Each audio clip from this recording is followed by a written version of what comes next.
नाशिक कळवण महामार्गावर कार थेट बंगल्यात घुसली। या भीषण अपघातात 5 जणांचा मृत्यू झाला तर 2 जखमी झाले आहेत। कोल्हापूर फाट्यावर हा भीषण अपघात घडलाय।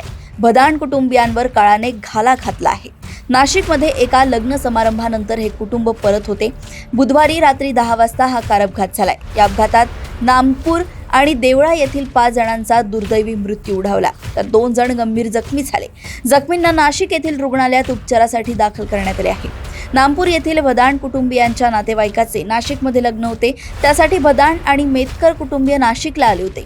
लग्नानंतर हे सर्वजण कारमधून सटाण्याकडे निघाले होते। नाशिक कळवण महामार्गावर कोल्हापूर फाटा आला तेव्हा चालकाचा वाहनावरील ताबा सुटला। त्याने कार थेट विठोबा शंकर अहेर यांच्या बंगल्यात घुसवली। या भीषण अपघातात चालकासह भदाण मेतकर कुटुंबातील 5 जण जागीच ठार झाले तर 2 जण गंभीर जखमी आहेत।